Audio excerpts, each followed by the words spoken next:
આજ રોજ કેશોદ નગરપાલિકાના ચૂંટણીનું રિઝલ્ટ આવ્યું।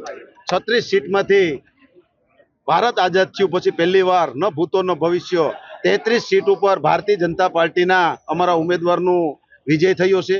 આ કેશોદ નગરના લોકોનો વિજય છે। આ કેશોદ નગરના ભારતીય જનતા પાર્ટીના કાર્યકર્તાઓનો વિજય છે। આ કેશોદ નગરના અમારા સંગઠનના સૌ પદાધિકારીનો વિજય છે।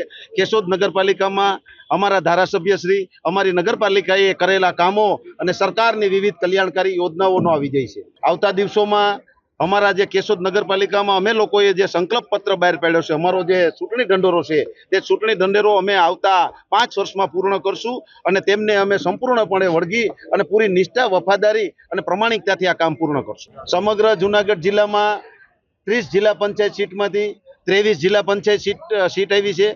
158 તાલુકા પંચાયતમાંથી 87 તાલુકા પંચાયતની સીટ આવી છે અને નગરપાલિકાની 36 સીટો એક બાટવાની પણ હતી, એટલે 36 સીટો આપણે નગરપાલિકામાં આવી છે। અને જૂનાગઢ જિલ્લાના ઇતિહાસમાં પ્રથમવાર અમે માંગરોળ ઓજી હોય, ગળુ જિલ્લા પંચાયત હોય કે અગતરાય જિલ્લા પંચાયત પણ અમે જીતી છે અને સમગ્ર જૂનાગઢ જિલ્લામાં કેસરીયો માહોલ છવાઈ ગયો છે।